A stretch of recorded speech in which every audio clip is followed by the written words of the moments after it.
welcome everyone again. If I can take a small attention to the panel, but please stand up again as your physical instructor is in town. Please stand up. Please stand up. Alright, let's do a little bit of stretching. To your right, to your left, and a little bit of a half circle.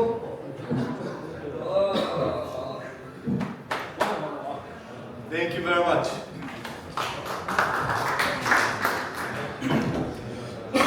Okay, in this session, I'm going to also be speaking, so my longtime friend here, Dehan Ögetbil, currently Chief Scout of Beerschot, where you built pretty much 90% of the squad from scratch. Well, Dehan Ögetbil's career started back in 2015, where we were together. Well, almost 6 years in Nike Scouting, and we were actually working together there and identifying talents in a very, very early age.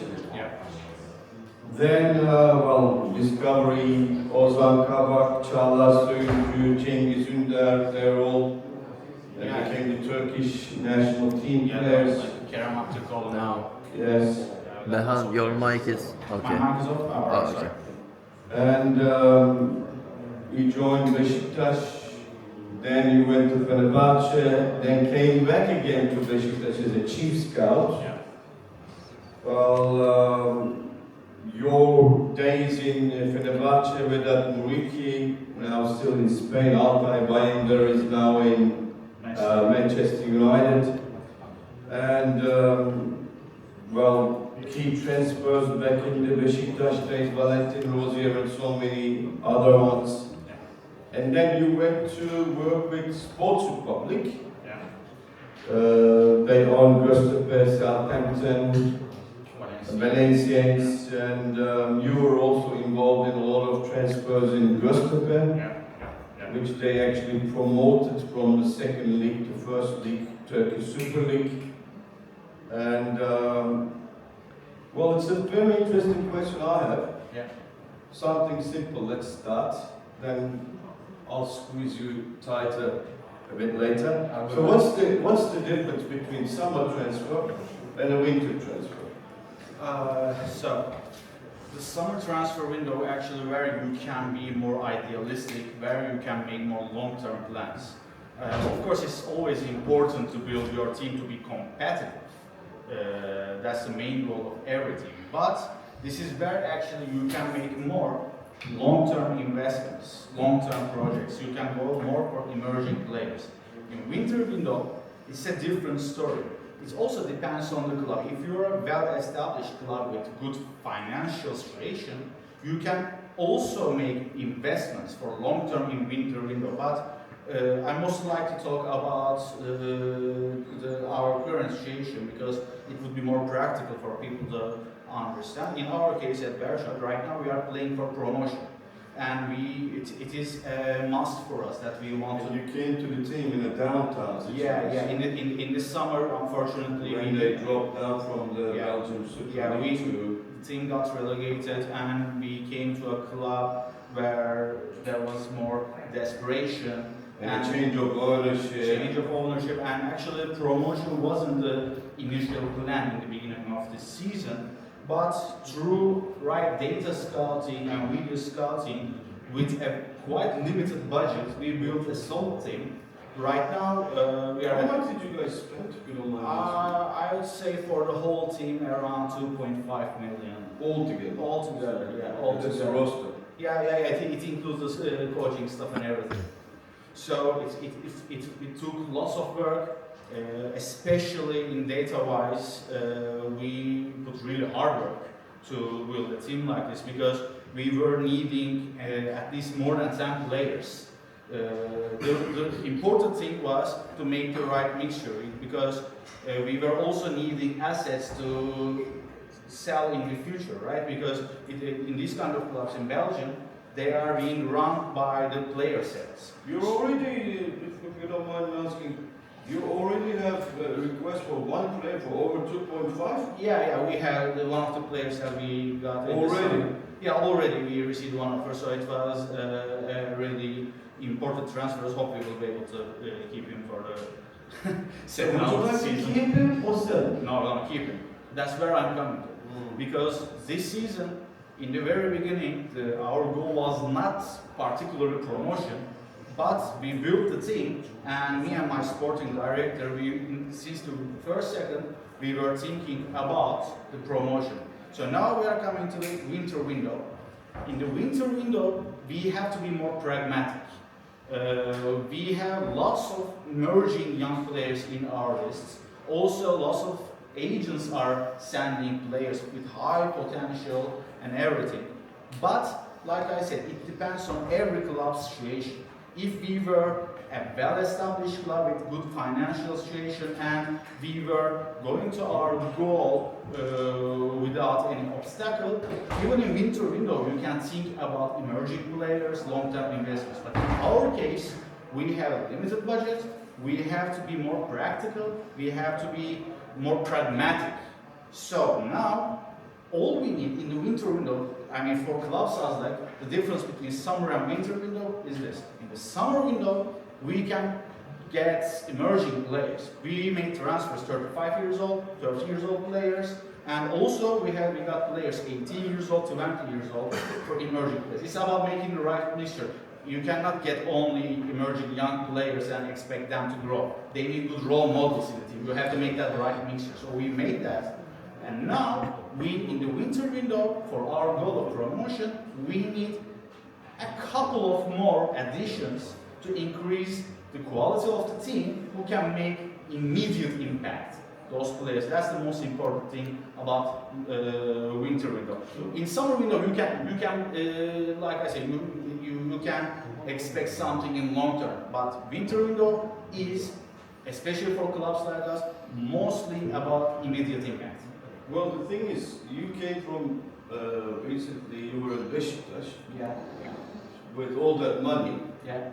and you landed in a place relatively, I can't say relatively, but It's more than much less budget. So, what was, I mean, you're coming from spending 40 million Yeah. to 2.5. Yeah.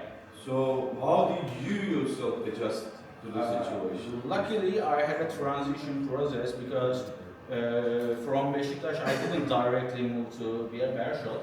Before I had the time with Göztepe. In Göztepe, we were in the second division of Turkey, and our goal was promotion. So there, first, in the very beginning, for like 3 months of my work, it was kind of difficult for me because it was a new world to me. I was so used to looking for international players, playing in national team, playing for high reputation clubs. From there, suddenly, I had to go look for them. You know, respected players from respected clubs, but the level was a lot below. So that transition was a bit more difficult for me in the very beginning for like a couple of months, but after a point you get used to it. It's all about working hard and trying to understand the level, and the most importantly, the football style is different with the high level and low level. So it took a few more months, then I got used to that level. From there, after that, for me, transition to Beerschot became easier because I had the Göztepe. If I directly came from Beşiktaş, it would be... You went down to lower markets and similar budgets in the sports republic. So what was just tell us a solid story of a short window transfer. So winter window. Yes. Alright, so we were at Göztepe, we were playing for promotion. We were, if I'm not mistaken, in the second place. We were kind of in a secure position, but still we were needing one more push to guarantee the promotion. So we were looking for a striker. But in our situation, economically in that league, we were kinda better than the other clubs because of the Sport Republic. It's a big organization, so we were having their power behind us. So we were looking for a player who can make immediate impact. Like I said, in winter window, it's very important. But at the same time, it would be better if the player has potential and resale value. So we made our data search and everything. In the end, there was one player that we were. You found? I didn't find him. It wasn't me who found the player. Oh, okay. One of our scouts found the player, and so first suggested to me. I checked, and all the other scouts checked, and we were like, "Yeah, this is the player." Because the player, I'm not give the name. The player was doing everything that we were wanting. He was very mobile. He was pressing. He was able to keep the ball. He was making his runs in behind, fast, physical, everything. So the name? The name is Romulo. We sold later on more than 70 million euros Leipzig from Göztepe. So we got the player in Turkey's second league. So it was a loan deal for us, like 1.5 year loan deal. The thing is, I'm gonna talk about the data. So when we checked the player's data, he was great in attacking judos. Aerially, he was decent, pressing a lot, moving a lot, a great link-up player. But he was missing one thing, because before watching the player, I checked the data. When I checked it, I realized something. He is touching the ball in the box less than any other striker in the league. So I was like, So then conversion rate was like? No, 30 games, 1 goal. But then I realized something. After checking his heat map, and after watching the player, I realized something. His role was different. The coach gave him a role outside of the box as a link-up player, as a pressing player, a player to make services to his teammates. But we also noticed something. He actually has good movement in the box, and he has a shooting ability. So we were having the luxury, like I said, to make a bit long-term project in the winter transfer. Still, we were needing that immediate impact. So we said this: in his role in his team, he's playing outside of the box a lot. But if we can use him in the box more, he will be able to score us a lot of goals because he has those abilities. Well, that's the player's future potential. Yeah. It's also all about understanding the data. 30 goals, 30 games, 1 goal. He's not scoring. It doesn't work like that. You should understand the reasons why he's not scoring. That's the difference between watching and scouting. Well, obviously you already talked about the risks involved. Yeah. Because the player could just blow up. Of course. For example, you should be. Winter transfer window is a very risky window, a lot more risky than summer window because you have a short period and you need immediate impact. And the most important thing, especially if you are bringing players from overseas, is the adaptation. If the player is going to adapt to your city, if the player has experience playing abroad before, if the player has other players in your team to speak the same language, because you already have an established team, there's a group there, so you should understand his habits and everything would be suitable enough to suit that group of players. So these are for me the main risks. Of course, there are some other risks, like if the players, you have to make research about players' character, personality, etc. But it's also the same risks in summer window. But winter window, like I said, it's mostly about the adaptation. You should be sure, you can never be sure, of course, these are human beings in the end, but you should be more careful to understand if the adaptation can be done as quick as possible. In our case, in Romulo's transfer, we were having a couple of Brazilian players in our team. It's also, by the way, very important to keep the balance. 2, okay, 3, all right. After 3, if you bring more, it's not just a case of Brazilian players, it's about any country. Then you can have problems. So it's all, yeah, well, you can say gang, I can say friendly grouping, it depends. But it's all about making the balance, the age balance, young players, mid-age players, old players. You have to have some diversity in the like. You can't have 6 players from one country, or you cannot be like UNICEF, 13 players from different countries. Like, you know, in one of my teams in the past, we were having a team that we were having players from 16 different countries, 16 different cultures. Individually, all of them were really great players. But as a group, they were unfortunately failing because they all were coming from different cultures. Okay, any questions to me? Well, I know that you have some history as well. Before starting the Comparisonator, you were actually the head scout of, if I'm not mistaken, Bursaspor. I'm pretty sure you have some interesting stories as well, especially in terms of players from abroad and winter transfer windows specifically. So is there any story that you can share with us? Well, probably one of the most interesting winter transfer was Fernando. Top player.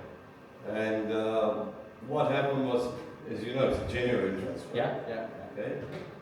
And we had a Christoph Dons, really good friend, was a former chief scout back in the German days, right? Yeah. So we identified Fernando through data first. And all these algorithms that we built at that point. So wait a second, you are talking about 2013, 14. 2013, 14. Which date are we talking about? Well, the thing is, those days, because I'm originally from Australia, so I mastered the sports code. I was in the invention table of sports code back in 1999, you know. And then we extracted the data from MyScout, coded the data with sports code, and created an elimination stage like we did in Comparisonator. But back in those days, of course, there was no AI. So everything was perfect. We watched all the matches, etc. And we wanted to, Christoph Daum's friend, to watch it. Okay. So he probably spent over a month, and each game he reported, etc., etc. So, and in the end we bought him. He was actually 194 and 96 kilos, right? Yeah. Anyway, and he said, look, there's a little bit of a time, the league is over, so let me just enjoy the summer 2-3 weeks, and by the time we were planning, look, we're going to go to a winter break, and those days it was 3 weeks, 4 weeks at a time, you know. Yeah. Plenty of time for joy and getting together with family, so on and so forth. Anyway, Fernando arrives and comes to the club. It's probably about 130 kilos. And I said, because thinking of then, I'm thinking the fan pressure. He's gonna go on the field. He looks like an elephant. Very nice guy though, but built, still built, not fat. I said, I'm in trouble. And Christoph called me, the president called me, Tarkan, is this the player? I said, yes. Well, make sure he plays and score goals, otherwise you will be on the field. Anyway, then 1 month of me trying to lose kilo, but at the same time trying to build the muscle around it. First game, in the 45th minute, I remember. and then the fans started murmuring. Second game, 65th minute, but sweating like a dog, you know. But third game onwards, never stopped scoring. Yeah. Twice in a row, goal scorer of the year, and then to Fenerbahce. Yeah. But that's the lucky bit of it. Yeah. There are some unlucky bits do it. And but obviously, we also had like youth academy players, right? Yeah. And as you know, we sold them to Man City 3.8. We had Ozan Tufan went for 7 million, and we had Cedric Bakambu. Within two years, right? If I'm not mistaken, like all these transfers out. Well, the thing is, I only had 11 months of spell with Christoph, Yeah. and we brought a lot of money, but we got fired. So that's how you rank in football. How many times you got fired? Especially if you're in Turkey, that's the thing, you know. If you are successful, you have more chance to be fired. Yeah, and because, you know, wow, they've got successful build-up, let's break that and bring it from the scratch. And yeah, those days, a lot of players, and also what we saw, remember, we also watched Haaland together. Yeah. Yeah. We did watch Haaland in 2015, 16, something like that. something like that, and he was the worst player on the field. In that particular game, yes. Right? And then the word that I invented comes on board, destiny. Well, that guy, still, you know, as national team player, under 15, Yeah, he was. right? Yeah. But someone must have seen the potential. And then, let's say, if I was the selector at that time with that knowledge, he was no to me. Imagine it was me who was making the decision, and I say no to Haaland.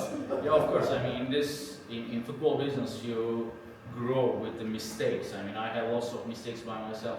For example, back in time, you know, right now playing for Brighton, Ferdi Kadıoğlu, he was playing for Nek Nijmegen, like a number 10. He was like, I was working at that time. The only position he didn't play is goalkeeper. Yeah, right now, yeah, but at that time, he was mostly like a technical, attacking midfielder, playing on the wing sometimes, but he was not very athletic.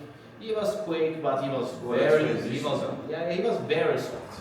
He was very soft, playing in like second league. So I was working for Beşiktaş, and as you know, Turkish league is a brutal strength. You know, you want players to tough and you know, sweat and blood, right? Yeah. So I watched the player. I was like, he's too soft for us. Like, I mean, maybe he would evolve into something decent, a player decent, but I'm not sure if he's gonna grow that much.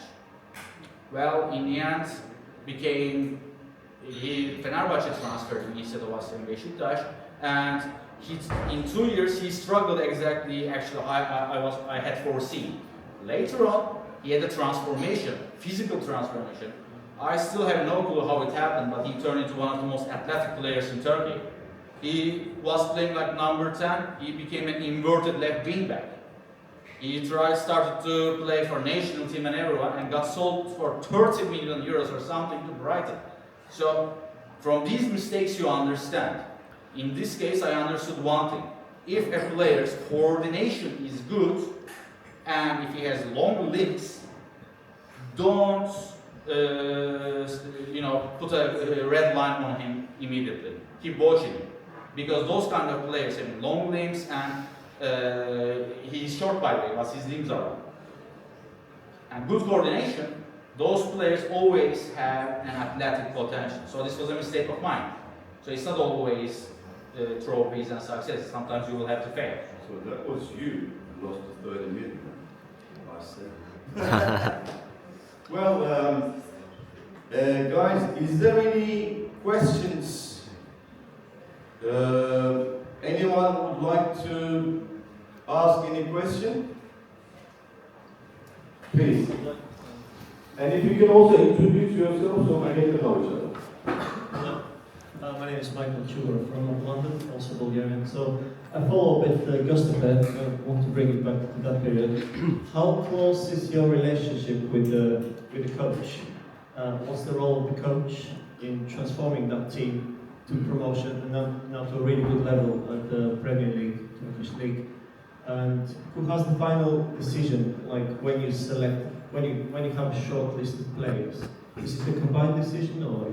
It was back in my time at Göztepe, it was mostly a combined decision. So in Sport Republic, the structure is different than other clubs because there are like more than 20 scouts scouting all around the world. So we were having names coming every day, lots of names coming, and we were making data and videos, if possible, live scouting. But at the same time, some names were coming from the coach. We were, of course, the club was involving the coach, but in the end, the decision making was a combined effort. Back in Ronaldo's case, by the way, one of our lucks was that the coach really wanted him. I have to give credit to him, like he really wanted the player. So it was one of the facts that we finished the deal. Of course, it's always important to involve coach. Maybe not for every like you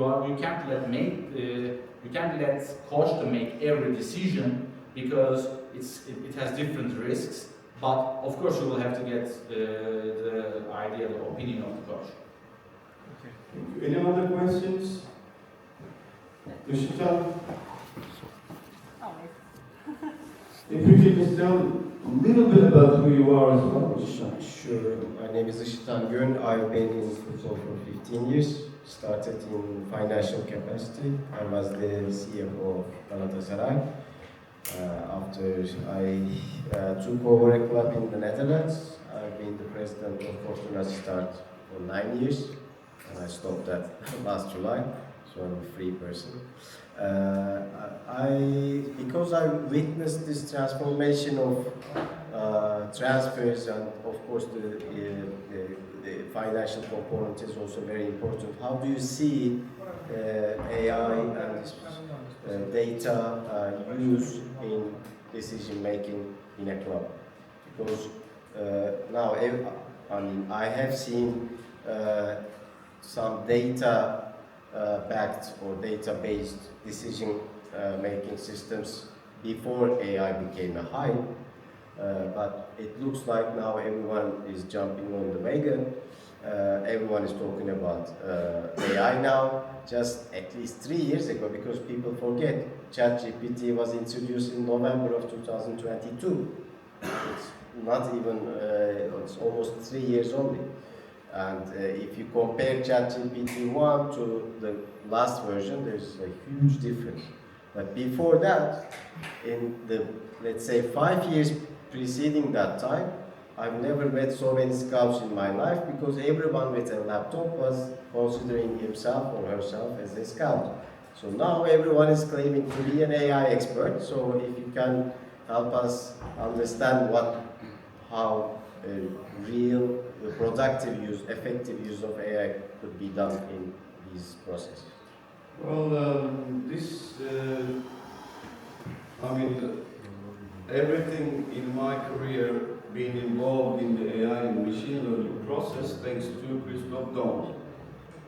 Because back in 2013-14 season, he wanted us to explain reasons, not ones and twos. Whys, hows, whats.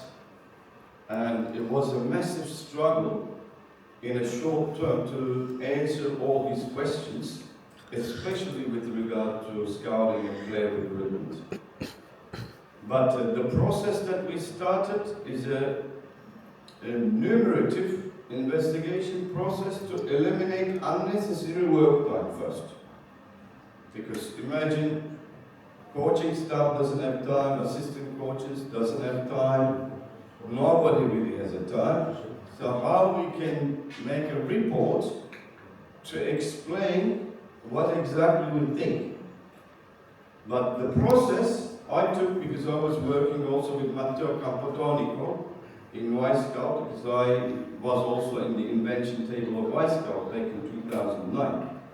I was the first foreign person who went into the team to be a management consultant. And then I said to Matteo, look, I invented something, let's do this as a product to Y-Scout customers. So we worked about 2017 to 2019 up until Matteo sold the place to Huddle, which is an American giant still probably number one in all these analysis software.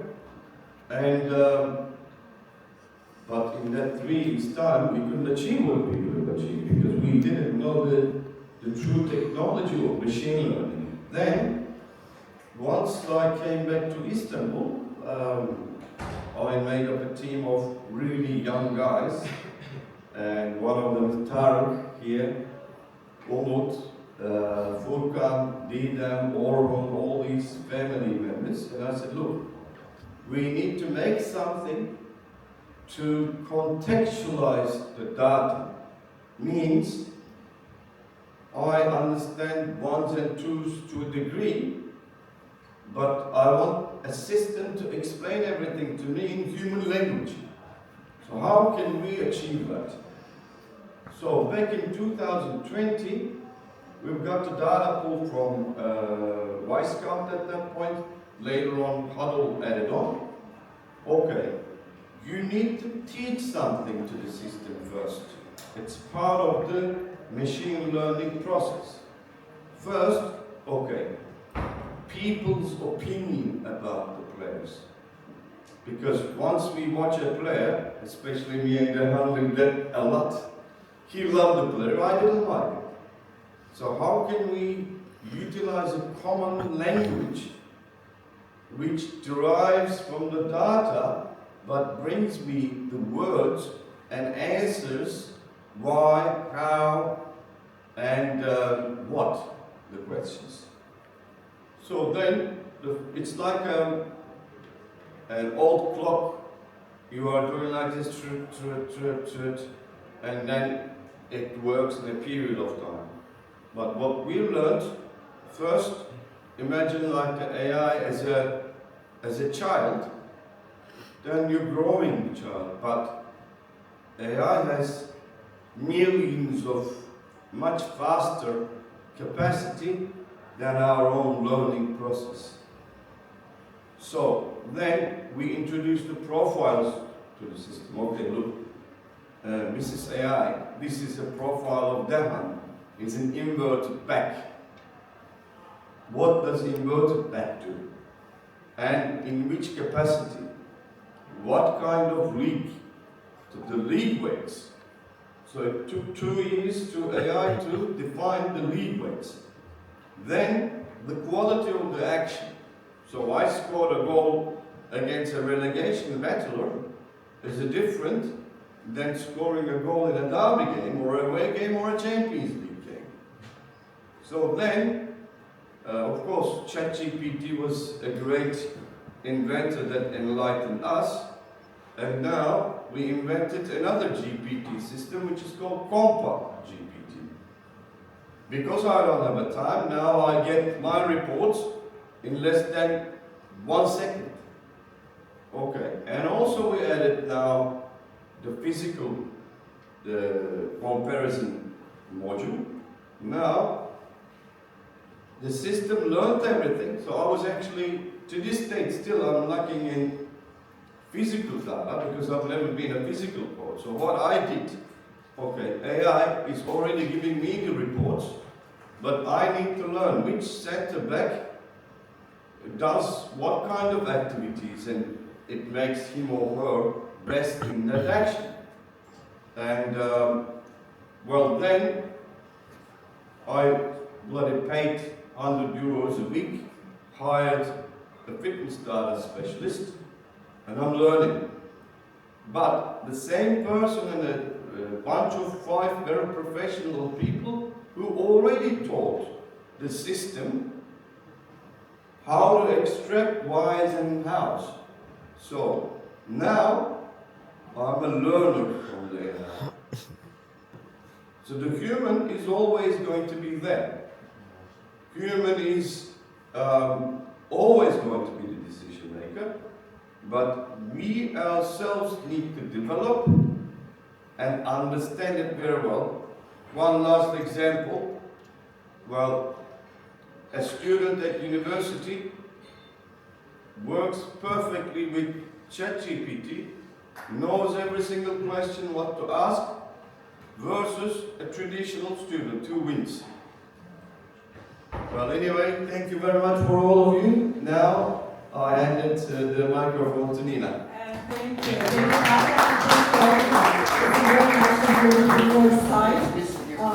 I would like to give one more round of applause. This was an interesting and very engaging conversation. And up next, we have a session which will be particularly interesting for sporting directors and clubs. Afterwards, we're going to continue in that mode because we also have a panel dedicated to sporting directors, but now a session is titled